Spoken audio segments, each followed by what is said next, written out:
خاوتي وخواتاتي مساء عليكم bonsoir tout le monde اهلا وسهلا مرحبا بكم يا جماعه الخير السلام عليكم وزول في اللون j'espère que vous allez bien j'espère que vous vous portez bien j'espère que vous avez passé une agréable journée du 13 décembre 2022 elle n'est pas du tout agréable pour moi parce que je viens de découvrir que nous avons à la tête de notre état un président qui fonctionne au lobby aux humeurs et profondément égocentrique un président profondément égocentrique et égoïste un président qui est surtout inconscient et insoucieux et insouciant plutôt négligent حكينا la dernière fois que Abdelmadjid Tebboune a fait une connerie. Pour moi, il a déconné. Il a eu beaucoup tort de ne pas aller participer le 9 décembre, 10 décembre dernier à Riyad lors du sommet qui a été organisé en Arabie Saoudite, le sommet sino-arabe, qui était le premier sommet ayant réuni les dirigeants chinois à leur tête, le président de la République populaire de Chine, Xi Jinping,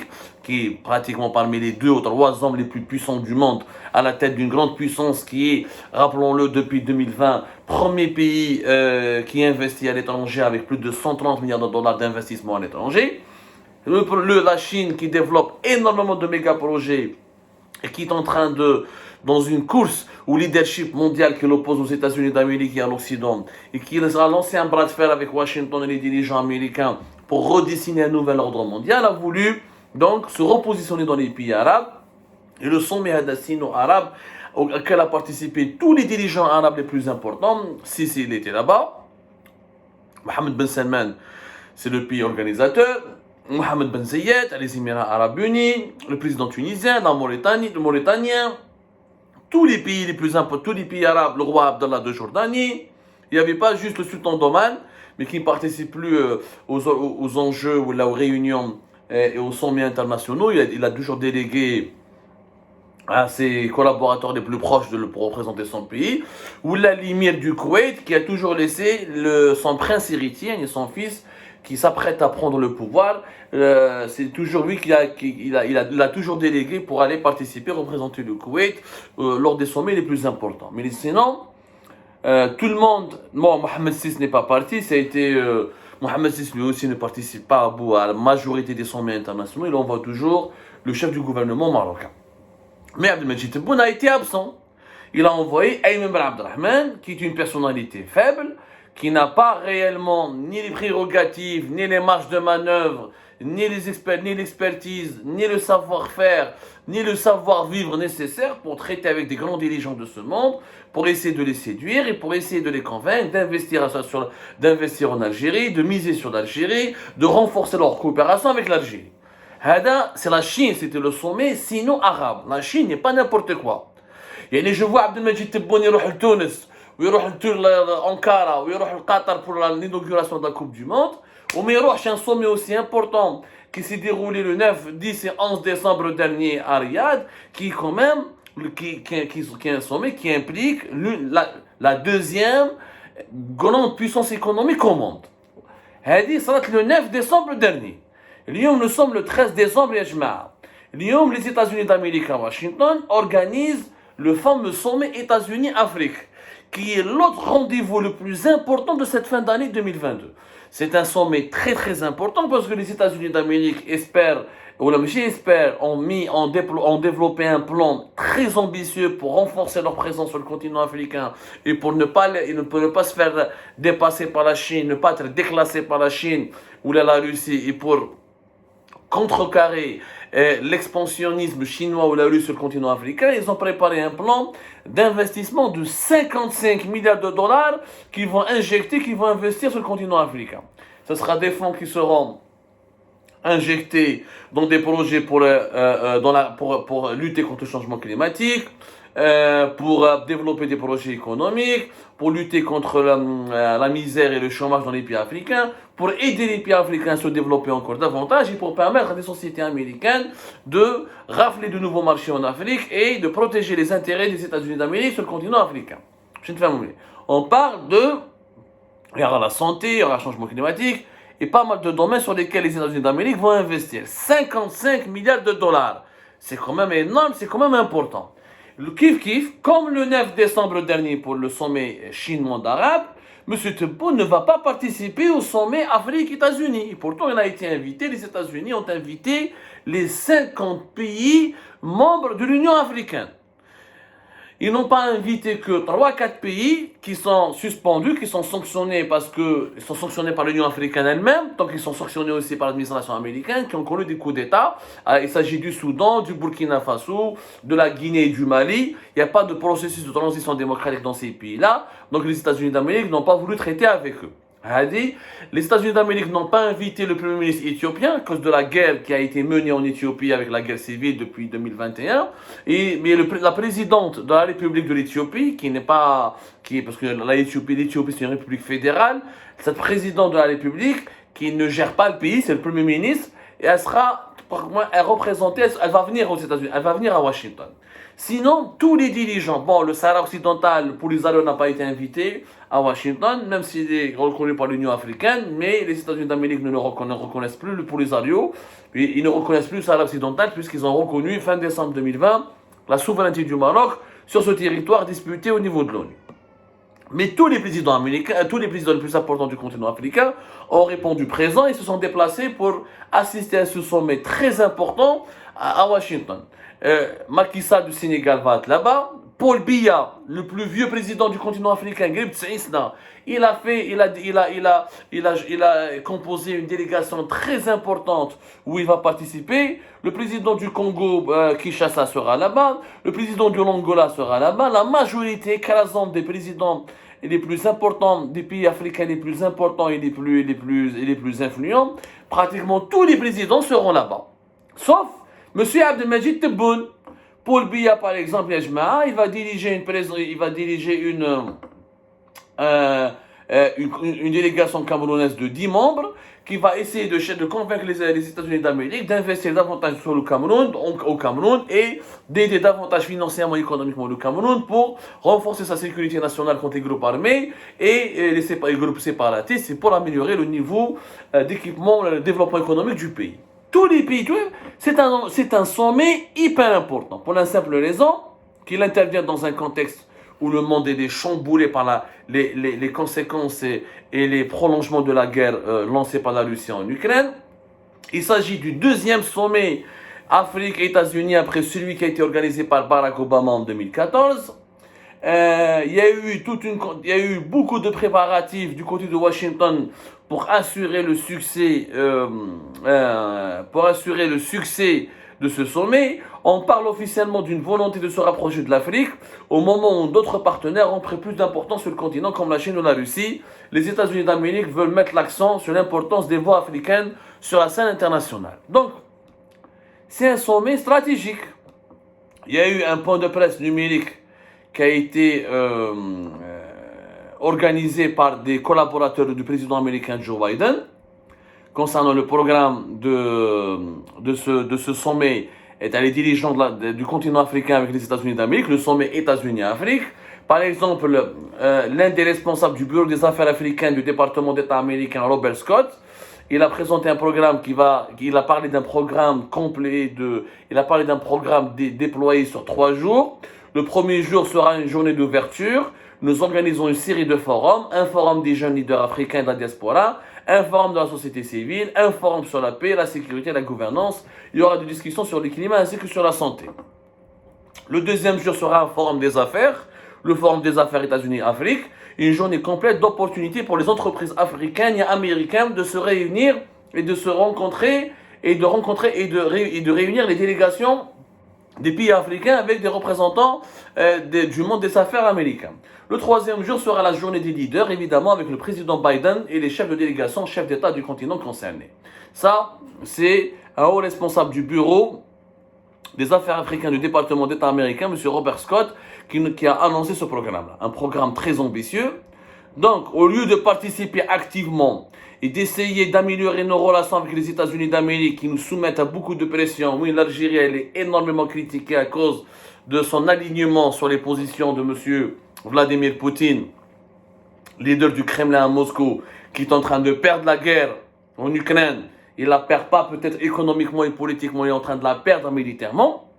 Au lieu l'Algérie de gagner les faveurs des États-Unis d'Amérique et de profiter de son milieu international pour essayer de grappiller, d'attirer, de prendre une bonne part de ce gâteau de 55 milliards de dollars que les États-Unis d'Amérique vont offrir, vont investir, je parle de ces fonds que les États-Unis d'Amérique vont investir sur le continent africain, M. Tebboune il a préféré, non, rester à Alger au chaud. Comme la télécommande, regarder sur la Coupe du Monde.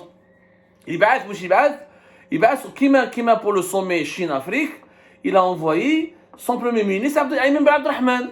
C'est Ayman Abdelrahman qui a été dépêché à Washington en qualité de représentant du président de la République pour examiner les moyens de renforcer les relations bilatérales américano-africaines et pour établir un partenariat étroit et efficace selon une nouvelle vision dans le contexte de développement mondiaux et régionaux actuels. Voilà ce qu'a dit la présidence algérienne. C'est quand même tout simplement hallucinant que le président algérien rate les deux étapes sans la boycott. Je vais vous dire, il boycotte les deux sommets les plus importants de cette fin d'année 2022, des sommets où il y a 10 milliards de dollars d'investissement qui seront discutés, des milliards de dollars qui seront injectés dans des projets clés pour le développement des pays arabes et des pays africains, où c'est des sommets où il y a des opportunités de projets de coopération bilatérale très précieuses pour l'Algérie, pour un pays comme l'Algérie. تبون ما يروحش وعلاش ايمن بن عبد الرحمن يا جماعه على بالنا هو ديجا اصلا عبد المجيد تبون n'est pas content de ايمن بن عبد الرحمن ما يحبوش ايمن بن عبد الرحمن il cherche à le remplacer il trouve pas encore un remplaçant lui-même il veut le remplacer il veut le changer il cherche un premier ministre beaucoup plus compétent beaucoup plus charismatique beaucoup plus efficace Ayman Ben Abdelrahman depuis, il a échoué dans tous les projets, dans tous les chantiers qui lui ont été confiés. Rédaction de la loi de finances de 2022, redressement de l'économie nationale, amélioration de lancement de nouveaux projets. Ouelou, mais d'ailleurs, son bilan, Ayman Ben Abdelrahman, il est catastrophique. Abdelmajid Tebboune, elle est belle au bien. Pourquoi l'envoyer alors à Washington, à Riyad, dans une mission où on sait très bien qu'il va échouer. Mais il n'a ni le charisme, ni les compétences, ni l'expérience nécessaire. Il n'a pas la légitimité de parler au nom de l'Algérie. C'est pas lui qui a été élu président de la République. Il ne représente même pas l'Algérie au plus haut, au niveau le plus élevé. Il n'a pas le rang du chef d'État. Tebboune, elle est parce que Tebboune, il sait que dans ces sommets-là, il n'arrive pas à s'imposer. Il n'est pas traité comme la vedette. Tebboune, il veut faire la vedette. Tebboune, il pense à sa gueule, il pense pas à l'intérêt général du pays. Marach Riyad de l'Arabie Saoudite, parce que en Arabie Saoudite, il y a tous les présidents arabes. Je sais qu'il m'a sommet de chef d'État de la Ligue arabe à Alger, où il était lui-même le chef de cérémonie, lui-même il est au centre de toutes les caméras, donc il pouvait faire le fanfaron. Tebboune, ce qu'il veut, faire le fanfaron et bomber le torse. En Arabie Saoudite, il derrière la photo, au fond de la photo. Je vais, lors de la photo de famille, ou de la photo de tous les participants, il ne pourra pas occuper les devants de la scène, parce que le pays organisateur, c'est l'Arabie Saoudite. Ensuite, le leader chinois, c'est une grande puissance, c'est elle, le partenaire et co-organisateur de ce sommet. Ensuite, tous les présidents arabes, Sisi ou Jma'a vont se disputer les premiers rangs.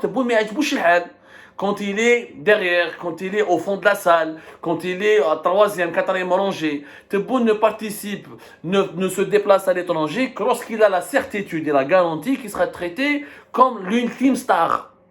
Kif à Washington, ça n'intéresse pas d'y aller, parce qu'il y a 50 chefs d'État, de pays qui sont beaucoup plus appréciés par les États-Unis d'Amérique. Les rapports avec les États-Unis d'Amérique en ce moment sont très compliqués.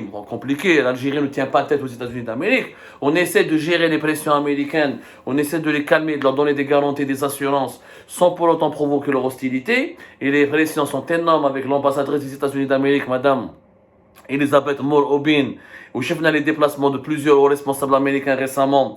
Et les pressions sont vraiment énormes, et ça a été expliqué sur Algérie Park, pourquoi les États-Unis d'Amérique font tout pour rappeler à l'ordre le régime algérien et pour lui faire des mises en garde concernant ses relations et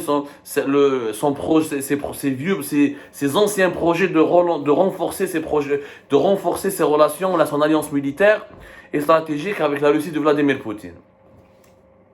Donc Tebboune, parce que kif, puis Washington, il ne sera pas la star.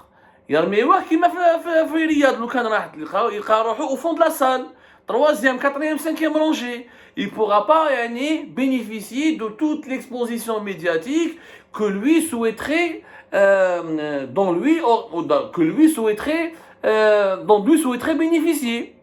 يعني هو ماذا به يروح لواشنطن وحده، ماذا به جو بايدن يديرو طابي روج ويقعد يقصر معاه ويتصور معاه ويفيلمي معاه باش هنا en Algérie la presse étatique, la presse algérienne والشياطين تبون en puissant accueilli avec tous les honneurs à Washington par le premier chef d'État, par le chef d'État le plus puissant du monde. ماذا به يروح غير وحده. Ça n'intéresse pas d'être en groupe. Ça n'intéresse pas. Donc il a la COP 27 في شرم الشيخ. شفنا il a fait des délégats, il a Tebboune n'a participé à aucun atelier intéressant, en tout cas n'a pas participé activement, n'a pas pris la parole pour parler du changement climatique. Il s'est contenté d'assister comme ça de façon superficielle aux ateliers collectifs, mais il a multiplié les rencontres bilatérales et les tête-à-tête avec plusieurs dirigeants des pays du monde, de plusieurs pays du monde. Des pays européens, ou là, des pays latinos, ou là, des pays africains. Où est-ce qu'il veut? C'est être la star. Il se prend pour Boumediene. Tebboune se prend vraiment pour Boumediene. قالوا الحق يا حبيبي بومدين خدم بومدين il a travaillé, il a révolutionné l'Algérie. انت عندك 3 سنين من راك في الجزائر عام ديجا عام ونص عام براتيكمون تاع الكوفيد ما كاش 6 mois tu étais absent, tu étais malade. Mais tu participes pas à des sommets aussi importants, ou tu défends pas les intérêts de l'Algérie, et tu ramènes rien pour l'Algérie. Je me demande à quoi nous sert ce président. À quoi il sert M. Tebboune? Si ce n'est pour présider, le président de la République algérienne, le président de la République, le chef d'État, le président de la République algérienne ne se déplace à l'étranger que pour aller en Tunisie, où il sera traité comme une star, ou là pour aller à Doha pour la Coupe du Monde, ou là pour aller voir Erdogan, ou là pour voir, ou là pour des pays arabes, etc., où il a la certitude qu'il est le seul à être reçu. Ça c'est pas, ça n'a aucun impact, ni ça n'apporte aucune valeur ajoutée à l'Algérie, khoya. اسمح لي بوتفليقه كنا على ديدانو بريمي دوزيام موندا ما خلى الجي 7 ما خلى الجي 20 ما خلى tous les sommets il les ratait jamais à juste titre parce qu'il voulait améliorer l'image du pays et rompre l'isolement géopolitique dans lequel l'Algérie était enfermée à cause de la décennie noire, ramener de nouveaux investissements pour l'Algérie, diversifier les partenaires stratégiques pour l'Algérie et s'imposer comme étant l'un des pays africains leaders au niveau de la diplomatie et au niveau concernant la résolution des conflits régionaux qui menaçaient la sécurité et la stabilité de l'Afrique du Nord ou de l'Afrique globalement. Mais on est absent. C'est pas normal. Tu as un premier ministre باش يروح الصومي سينو افريك Chine monde arabe ولا sommet États-Unis-Afrique, c'est une grave erreur. C'est une négligence impardonnable. Là, ce monsieur est en train de brader les intérêts du pays. Elle me fait les collaborateurs. Pourquoi personne ne va lui dire, monsieur le président, il fallait que tu sois à Washington. N'aie pas peur de la présence des autres chefs d'État. Tu peux gagner, il fallait imaginer des astuces, une stratégie, imaginer des actions, des discours à travers lesquels tu peux voler la vedette aux autres présidents du pays. L'Algérie n'est pas n'importe quel. L'Algérie, c'est comme un pays énormément important. C'est le pays le plus vaste du continent africain. C'est le pays le plus géographiquement, le plus grand du continent africain. Il n'est pas normal qu'il ne soit pas représenté par son président lors du sommet États-Unis-Afrique, qui est le deuxième du genre uniquement. Le deuxième du genre. C'est complètement anormal ce qui se passe à Jma'a. La gestion égocentrique, individualiste, basée sur les humeurs, sur les intérêts purement personnels. Ce président doit comprendre qu'un chef d'État n'est pas une vedette de cinéma, n'est pas une starlette des publicités, n'est pas là pour faire des séances photos ou là pour recueillir les applaudissements. Dans ce cas-là, il fallait faire du théâtre ou du cinéma. Un chef d'État, il est là pour faire de la politique, pour être dans les conciliabules, dans les coulisses, dans les pourparlers, et pour défendre les intérêts de son pays, et pour contribuer à renforcer le développement de son pays. Je ne sais pas si quelqu'un peut en main montrer ce message à Tebboune, il faut le réveiller, parce que ce monsieur est en train vraiment de faire du n'importe quoi avec notre pays, alors qu'il a les clés du pouvoir entre ses mains.